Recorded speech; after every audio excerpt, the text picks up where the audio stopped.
어느 부자가 죽으면서 내가 이 돈을 좀 조금이라도 가져갈 방법이 없을까 생각하다가 처음에는 변호사를 부르고 두 번째는 또 주치의를 부르고 그리고 또 성직자를 불러다가 10억씩을 딱 주면서 이 돈을 좀 내 관에 좀 넣어 주십시오. 이 사람이 죽고 장례식이 끝이 나자 돌아오는 길에 이 세 사람은 정말 궁금했습니다. 관 속에 10억을 넣었나요? 성직자는 이렇게 말합니다. 아무리 그래도 11조는 떼야 되지 않겠습니까? 그러면 의사 선생님, 당신은 어떻게, 사실 고인이 평소에 건강에 지대한 관심이 있어서 병원 시설을 새롭게 하는데 5억을 기부를 하고 5억 원만 그곳에 넣었습니다. 이 얘기를 듣고 있던 변호사가 아무리 그래도 그렇지 10억씩 다 넣으라고 했으면 다 넣어야 되지 않겠냐고. 그럼 당신은 다 넣었습니까? 그럼요. 다만 제가 부피를 생각해서 가게 수표로 바꿔서 이 안에 넣었습니다. 이렇게.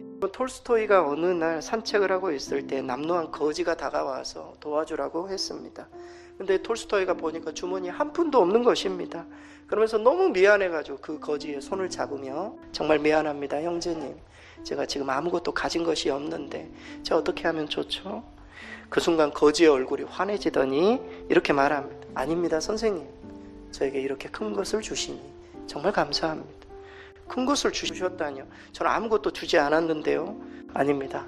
당신은 지금 저에게 형제라고 불러주셨고 제 손을 꼭 잡아주셨습니다. 이것으로 충분합니다. 톨스토이는 이 이야기를 듣고 충격을 받습니다. 그리고 깨닫게 됩니다.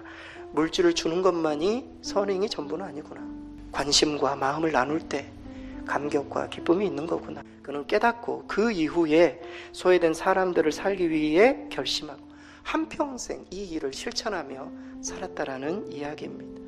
미국의 그 독립전쟁 당시에 군인 몇 사람이 무거운 제목을 막 건져 올리려고 물에서 이렇게 또랑이라고 하죠. 거기에서 막 제목을 올리기 위해서 끙끙대고 있었습니다.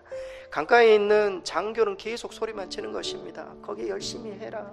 저기 그냥 더 끌어올려라. 이렇게 이야기를 하고 있어요. 마침 한 군인이 말을 타고 지나가다가 말에서 내려서 물속에서 뛰어들어서 사병들을 도왔습니다. 그리고 무거운 것들을 다 끌어올릴 때까지 함께 일을 다 마치고 난 이후에 올라와서 이 장교에게 이렇게 묻습니다. 당신은 왜 저 사병들을 돕지 않고 있나요? 나는 장교입니다. 나는 명령하는 의무만 갖고 있습니다. 그러자 이분은 명함을 하나 이렇게 딱 주면서 이렇게 말합니다. 앞으로 또 도움이 필요하면 저에게 꼭 연락하십시오. 그 명함을 딱 봤더니 군 최고 사령관 명함입니다.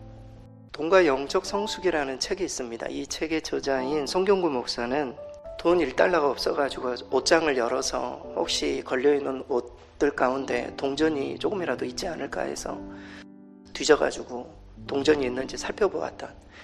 그러면서 굉장히 좌절감을 느끼고 돈에 대해서 정말 돌아버리겠다. 돈에 대해서 좀 공부를 해야 되겠다라는 생각을 했다고 합니다. 그는 그렇게 연구를 하면서 그리스도인들에게 돈과 이 영성, 신앙이라는 것은 너무나 밀접하게 관련이 있다는 사실을 발견하게 되었습니다. 이 책에 보면은 이렇게 이야기를 합니다. 재산을 물려주기 전에 재산을 모으고 사용하는 법을 유산으로 물려주어라. 노동의 결과를 남기지 말고 노동의 본보기를 남겨주어라. 돈을 어떻게 벌었고 어떻게 그것을 가치 있게 사용하였는지를 자녀들에게 남겨주어야 한다. 그 빙점의 작가인 미우라 아야코라는 일본에서는 굉장히 유명한 여성입니다. 이분이 20대 때 폐결핵이 찾아왔습니다. 척추골량 무엇이 발생해가지고 13년 동안을 20살부터 33살까지 13년 동안을 병실에 누워 있어야만 했다고 합니다. 그때는 무신론자였어요. 주님이 없다고 생각했었던 그 어려운 순간에 하나님을 만난 겁니다. 13년 동안에 병실에서 하나의 시를 적었습니다. 그 시의 제목이 아프지 않으면, 소개해드리겠습니다. 아프지 않으면 드리지 못할 기도가 있다. 아프지 않으면 듣지 못할 말씀이 있다. 아프지 않으면 접근하지 못할 성전이 있다. 아프지 않으면 우러러 보지 못할 거룩한 얼굴이 있다. 아프지 않으면 나는 인간일 수 없다. 아프고 나니 내가 누구인지 정확하게 그게 보이는 겁니다.